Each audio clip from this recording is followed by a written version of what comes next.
कर्मशापहम्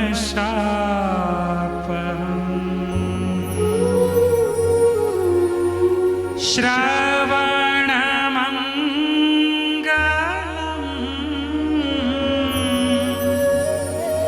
श्रीमदाततं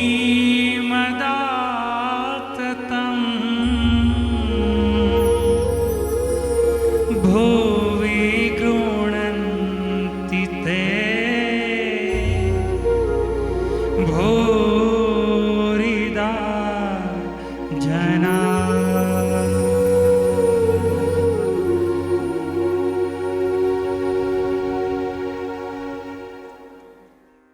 जय स्वामीनारायण, जय द्वारिकाधीश। श्रीमद् भागवत का महात्म्य षष्ठम अध्याय। श्री शनकादिक कहते हैं, नारद जी, अब हम आपको सप्ताह श्रवण की विधि बताते हैं। यह विधि प्राय लोगों की सहायता और धन से साध्य कही गई है। पहले तो यत्न पूर्वक ज्योतिषी को बुलाकर मुहूर्त पूछना चाहिए तथा विवाह के लिए जिस प्रकार धन का प्रबंध किया जाता है उस प्रकार ही धन की व्यवस्था इसके लिए करनी चाहिए। कथा आरंभ करने में भाद्रपद, आश्विन, कार्तिक, मार्गशीर्ष, आषाढ़ और श्रावण, ये 6 महीने श्रोताओं के लिए मोक्ष की प्राप्ति के कारण है। देवर्षे इन महीनों में भी भद्रा, व्यतिपात आदि कुयोगों को सर्वथा त्याग देना चाहिए तथा दूसरे लोग जो उत्साही हो उन्हें अपना सहायक बना लेना चाहिए। फिर प्रयत्न करके देश देशांतरों में यह संवाद भेजना चाहिए कि यहाँ कथा होगी, सब लोगों को सब परिवार पधारना चाहिए। जो स्त्री और शूद्रादि भगवत कथा एवं संकीर्तन से दूर पड़ गए हैं उनको भी सूचना हो जाए, ऐसा प्रबंध करना चाहिए। देश देश में जो विरक्त वैष्णव और हरि कीर्तन के प्रेमी हो उनके पास निमंत्रण पत्र अवश्य भेजे। उसे लिखने की विधि इस प्रकार बताई गई है। महानुभावों, यहाँ 7 दिन तक सत्पुरुषों का बड़ा दुर्लभ समागम रहेगा और अपूर्व रसमयी श्रीमद् भागवत की कथा होगी। आप लोग भगवत रस के रसिक है, अतः श्रीमद् भागवतामृत का पान करने के लिए प्रेम पूर्वक शीघ्र ही पधारने की कृपा करें। यदि आपको विशेष अवकाश न हो तो भी 1 दिन के लिए तो अवश्य ही कृपा करनी चाहिए, क्योंकि यहाँ का तो एक क्षण भी अत्यंत दुर्लभ है। इस प्रकार विनय पूर्वक उन्हें निमंत्रित करे और जो लोग आए उनके लिए यथोचित निवास स्थान का प्रबंध करे। कथा का श्रवण किस तीर्थ में, वन में अथवा अपने घर पर भी अच्छा माना गया है। जहाँ लंबा चौड़ा मैदान हो वह कथा स्थल रखना चाहिए। भूमि का शोधन, मार्जन और लेपन करके रंग बिरंगी धातुओं से चौक पूरे, घर की सारी सामग्री उठाकर एक कोने में रख दे। 5 दिन पहले से ही यत्न पूर्वक बहुत से बिछोनों के वस्त्र एकत्र कर ले तथा केले के खंभों से सुशोभित एक ऊंचा मंडप तैयार कराइए। उसे सब और फल, पुष्प, पत्र और चंदोबे से अलंकृत करे तथा चारों ओर जड़िया लगाकर तरह तरह के सामानों से सजा दे। उस मंडप में कुछ ऊंचाई पर 7 विशाल लोकों की कल्पना करे और उनमें विरक्त ब्राह्मणों को बुला बुला कर बैठाइए। आगे की ओर उनके लिए वहां यथोचित आसन तैयार रखे। इनके पीछे वक्ता के लिए भी एक दिव्य सिंहासन का प्रबंध करे। यदि वक्ता का मुख उत्तर की ओर रहे तो श्रोता पूर्वाभिमुख होकर बैठे, और यदि वक्ता पूर्वाभिमुख रहे तो श्रोताओं को उत्तर की ओर मुख करके बैठना चाहिए, अथवा वक्ता और श्रोता को पूर्व मुख होकर बैठना चाहिए। देश, काल आदि को जानने वाला महानुभावों ने श्रोताओं के लिए ऐसा ही नियम बताया है। जो वेद शास्त्र की स्पष्ट व्याख्या करने में समर्थ हो, तरह तरह के दृष्टांत दे सकता हो तथा विवेकी और अत्यंत निस्पृही हो, ऐसे विरक्त और विष्णु भक्त ब्राह्मण को वक्ता बनाना चाहिए। श्रीमद् भागवत के प्रवचन में ऐसे लोगों को नियुक्त नहीं करना चाहिए जो पंडित होने पर भी अनेक धर्मों के चक्कर में पड़े हुए हैं, स्त्री लंपट एवं पाखंड के प्रचारक हो। वक्ता के पास ही उसकी सहायता के लिए एक वैसा ही विद्वान और स्थापित करना चाहिए, वह भी सब प्रकार के संशयों की निवृत्ति करने में समर्थ हो, लोगों को समझाने में कुशल हो। कथा प्रारंभ के दिन से एक दिन पूर्व व्रत ग्रहण करने के लिए वक्ता को क्षौर करा लेना चाहिए तथा अरुणोदय के समय शौच से निवृत्त होकर अच्छी तरह स्नान करे और संध्यादि अपने नित्य कर्मों को संक्षेप से समाप्त करके कथा के विघ्नों की निवृत्ति के लिए गणेश जी का पूजन करे। तदंतर पितृगण का तर्पण कर पूर्व पापों की शुद्धि के लिए प्रायश्चित करे और एक मंडल बनाकर उसमें श्री हरि को स्थापित करे। फिर भगवान श्री कृष्ण को लक्ष्य करके मंत्रोच्चारण पूर्वक क्रमशः षोडशोपचार विधि से पूजन करे और उसके पश्चात प्रदक्षिणा तथा नमस्कार आदि कर इस प्रकार स्तुति करे। करुणा निधान, मैं संसार सागर में डूबा हुआ हूं और बड़ा दीन हूं। कर्मों के मोहरूपी ग्राह ने मुझे पकड़ रखा है। आप इस संसार सागर से मेरा उद्धार कीजिए। इसके पश्चात धूप दीप आदि सामग्रियों से श्रीमद् भागवत की भी बड़ी उत्साह और प्रीति पूर्वक विधि विधान से पूजा करे। फिर पुस्तक के आगे नारियल रखकर नमस्कार करे और प्रसन्न चित्त से इस प्रकार स्तुति करे। श्रीमद् भागवत के रूप में आप साक्षात श्री कृष्ण चंद्र ही विराजमान है। नाथ, मैंने भवसागर से छुटकारा पाने के लिए आपकी शरण ली है। मेरा यह मनोरथ आप बिना किसी विघ्न बाधा के सांगो पांग पूरा करे। केशव, मैं आपका दास हूं। इस प्रकार दीन वचन कहकर फिर वक्ता का पूजन करे, उसे सुंदर वस्त्राभूषणों से विभूषित करे और फिर पूजा के पश्चात उसकी इस प्रकार स्तुति करे। सुख स्वरूप भगवान, आप समझाने की कला में कुशल और सब शास्त्रों में पारंगत है।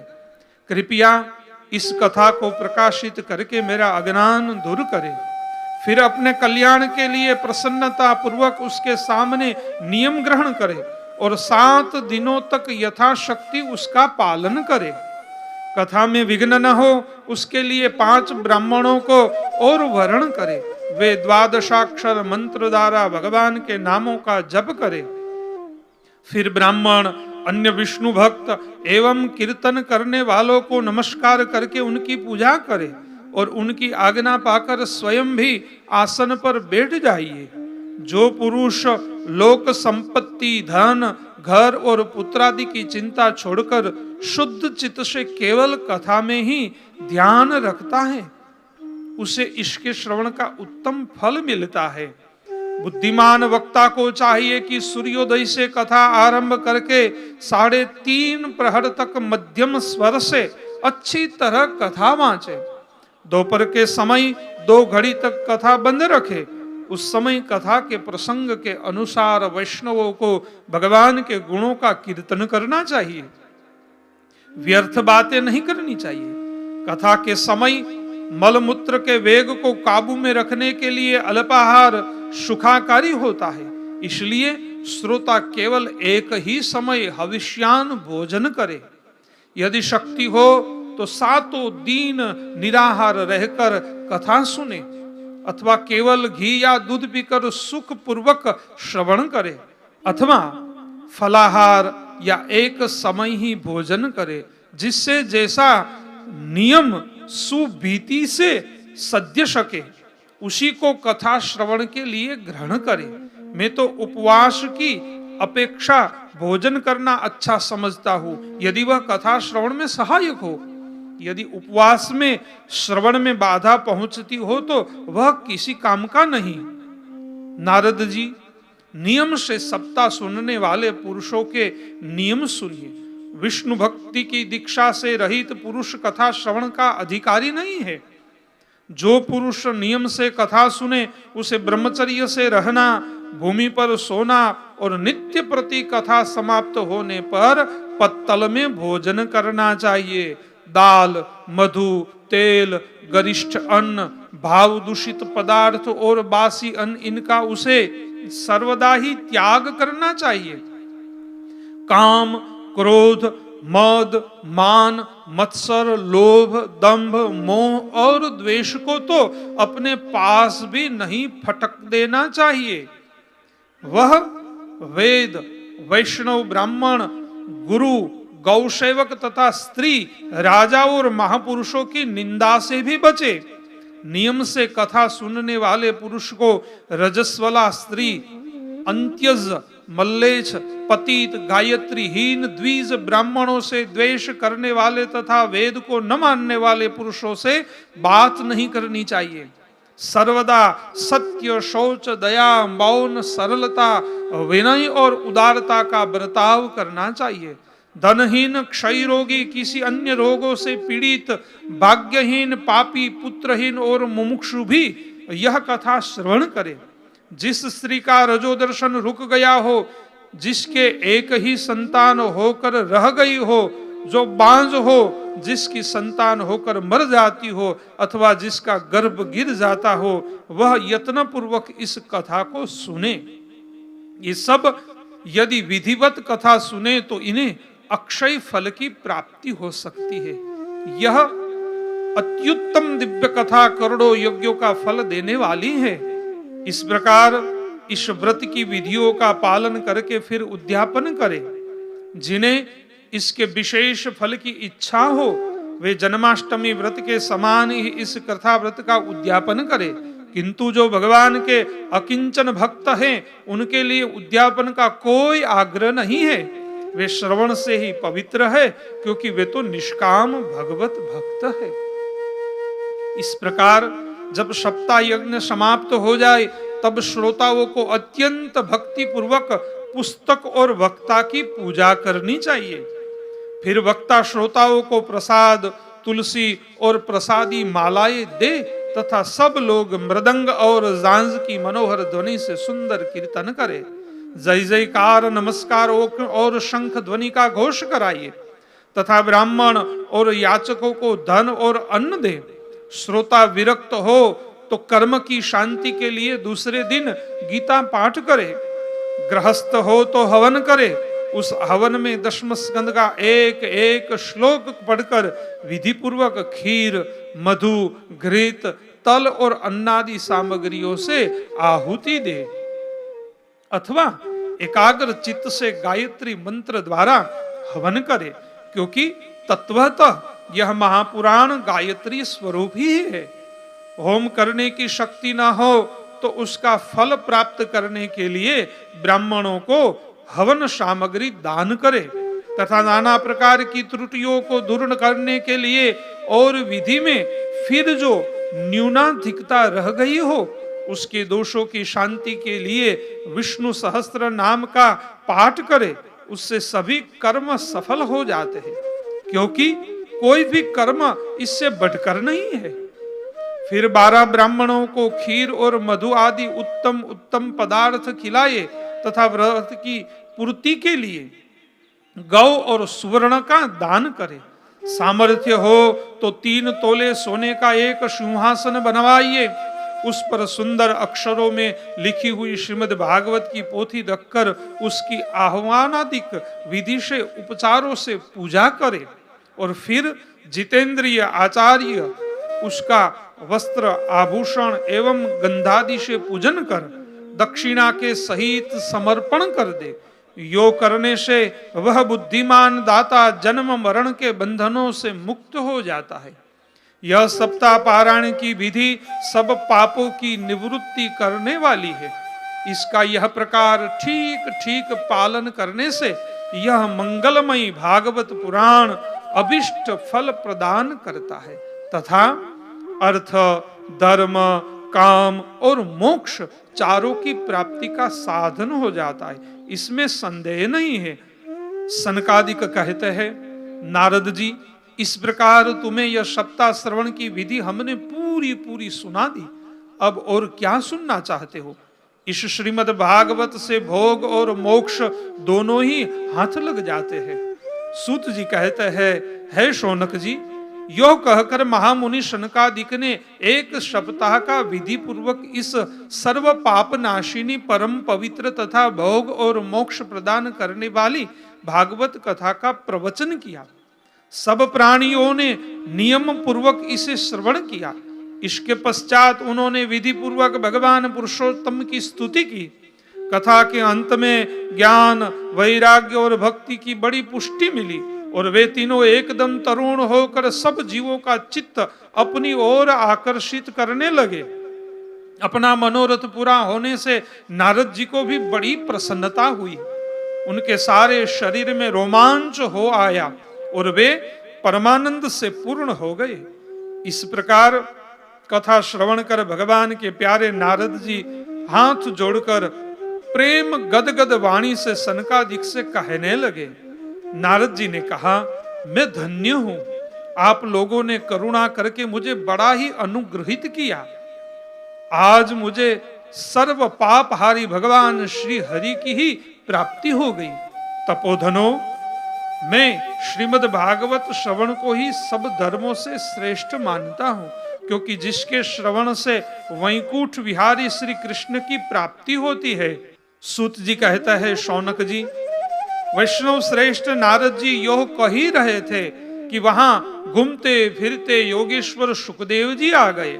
16 वर्ष की आयु आत्म लाभ से पूर्ण ज्ञान रूपी महासागर का संवर्धन करने के लिए चंद्रमा के समान वे प्रेम से धीरे धीरे श्रीमद् भागवत का पाठ कर रहे थे। परम तेजस्वी सुखदेव जी को देखकर सारे सभासद झटपट खड़े हो गए और उन्हें एक ऊंचे आसन पर बैठाया। फिर देवर्षि नारद ने उनका प्रेम पूर्वक पूजन किया। उन्होंने सुख पूर्वक बैठकर कहा, आप लोग मेरी निर्मल वाणी को सुनिए। श्री सुखदेव जी बोले, रसिक एवं भावुक जन, यह श्रीमद् भागवत वेद रूप कल्प वृक्ष का परिपक्व फल है। श्री सुखदेव रूप सुख के मुख का संयोग होने से अमृत रस से परिपूर्ण है। यह रस ही रस है, इसमें न छिलका है न गुठली है। यह इसी लोक में सुलभ है। जब तक शरीर में चेतना रहे तब तक आप लोग बार बार इसका पान करें। महामुनि व्यास देव ने श्रीमद् भागवत महापुराण की रचना की है। इसमें निष्कपट निष्काम परम धर्म का निरूपण है। इसमें शुद्धांतकरण सत्पुरुषों के जानने योग्य कल्याणकारी वास्तविक वस्तु का वर्णन है, जिससे तीनों तापों की शांति होती है। इसका आश्रय लेने पर दूसरे शास्त्र अथवा साधन की आवश्यकता नहीं रहती। जब कभी पुण्यात्मा पुरुष इसके श्रवण की इच्छा करते हैं, तभी ईश्वर अविलंब उनके हृदय में अवरुद्ध हो जाते हैं। यह भागवत पुराण तिलक और वैष्णवों का धन है। इसमें परमहंसों के प्राप्य विशुद्ध ज्ञान का ही वर्णन किया गया है तथा ज्ञान, वैराग्य और भक्ति के सहित निवृत्ति मार्ग को प्रकाशित किया गया है। जो पुरुष भक्ति पूर्वक इसके श्रवण, पठन और मनन में तत्पर रहता है, वह मुक्त हो जाता है। यह रस स्वर्गलोक, सत्यलोक, कैलाश और वैकुंठ में भी नहीं है। इसलिए भाग्यवान श्रोताओं, तुम इसका खूब पान करो, इसे कभी मत छोड़ो, कभी मत छोड़ो। सूत जी कहते हैं, श्री सुखदेव जी इस प्रकार कह ही रहे थे कि उस सभा के बीचों बीच प्रहलाद, बलि, उद्धव और अर्जुन आदि पार्षदों के सहित साक्षात श्री हरि प्रकट हो गए। तब देवर्षि नारद ने भगवान और उनके भक्तों की यथोचित पूजा की। भगवान को प्रसन्न देखकर देवर्षि ने उन्हें एक विशाल सिंहासन पर बैठा दिया और सब लोग उनके सामने संकीर्तन करने लगे। उस कीर्तन को देखने के लिए श्री पार्वती जी के सहित महादेव जी और ब्रह्मा जी भी आए। कीर्तन आरंभ हुआ। प्रहलाद जी तो चंचल गति होने के कारण करताल बजाने लगे। उद्धव जी ने जांज उठा ली। देवर्षि नारद वीणा की ध्वनि करने लगे। स्वर विज्ञान में कुशल होने के कारण अर्जुन राग अलापन करने लगे। इंद्र ने मृदंग बजाना आरंभ किया। सनकादिक बीच बीच में जयघोष करने लगे और इन सब के आगे शुकदेव जी तरह तरह की सरस अंग भंगी करके भाव बतनाने लगे। इन सब के बीच में परम तेजस्वी भक्ति ज्ञान और वैराग्य नटों के समान नाचने लगे। ऐसा अलौकिक कीर्तन देखकर भगवान प्रसन्न हो गए और इस प्रकार कहने लगे, मैं तुम्हारी इस कथा और कीर्तन से बहुत प्रसन्न हूं। तुम्हारे भक्ति भाव ने इस समय मुझे अपने वश में कर लिया है, अतः तुम लोग मुझसे वर मांगो। भगवान के यह वचन सुनकर सब लोग बड़े प्रसन्न हुए और प्रेमाद्र चित्त से भगवान से कहने लगे, भगवान हमारी यह अभिलाषा है कि भविष्य में भी जहां कहीं सप्ताह कथा हो वहां आप इन पार्षदों के सहित अवश्य पधारे, हमारा यह मनोरथ पूर्ण कर दीजिए। भगवान तथास्तु कहकर अंतर्धान हो गए। इसके पश्चात नारद जी ने भगवान तथा उनके पार्षदों के चरणों को लक्ष्य करके प्रणाम किया और फिर शुकदेव जी आदि तपस्वियों को भी नमस्कार किया।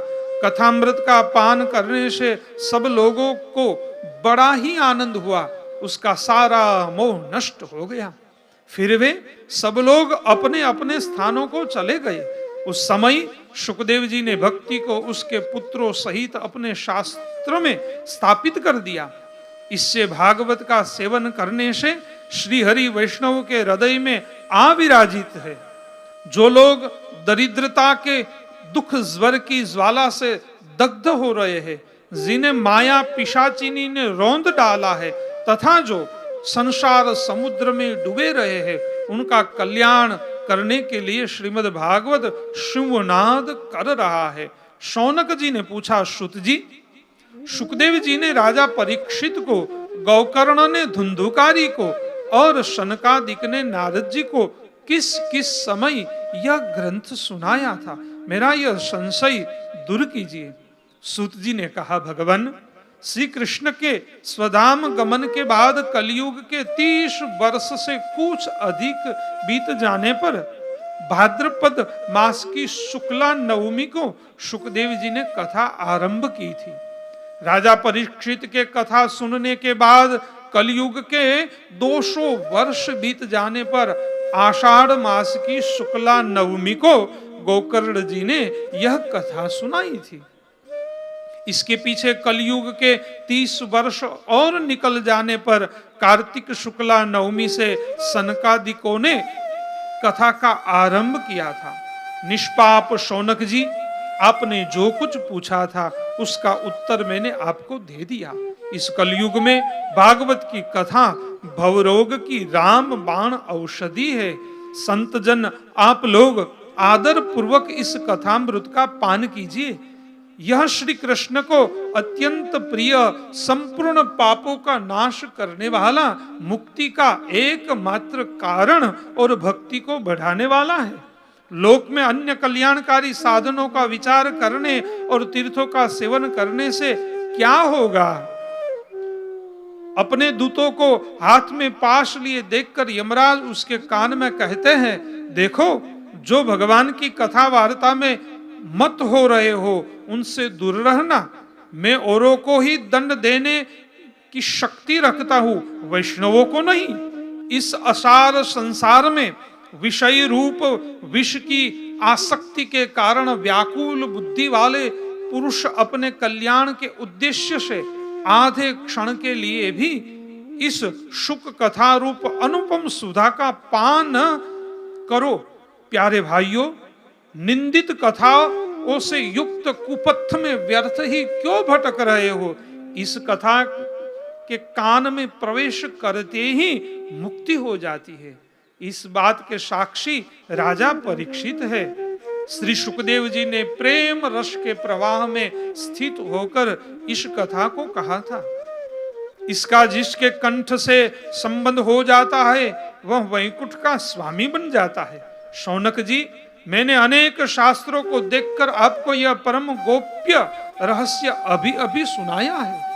सब शास्त्रों के सिद्धांतों का यही निचोड़ है। संसार में इस शुक शास्त्र से अधिक पवित्र और कोई वस्तु नहीं है। अतः आप लोग परमानंद की प्राप्ति के लिए इस 12 स्कंद रूप रस का पान करें। जो पुरुष नियम पूर्वक इस कथा का भक्ति भाव से श्रवण करता है और जो शुद्धांत करण भगवत भक्तों के सामने इसे सुनाता है, वे दोनों ही विधि का पूरा पूरा पालन करने के कारण इसका यथार्थ फल पाते हैं। उनके लिए त्रिलोकी में कुछ भी असाध्य नहीं रह जाता। इति श्री पद्म पुराणे उत्तरखंडे श्रीमद्भागवत महात्म्ये श्रवण विधि कथनम नाम षष्ठोध्याय समाप्त। स्वामीनारायण भगवान की जय। द्वारिकाधीश की जय।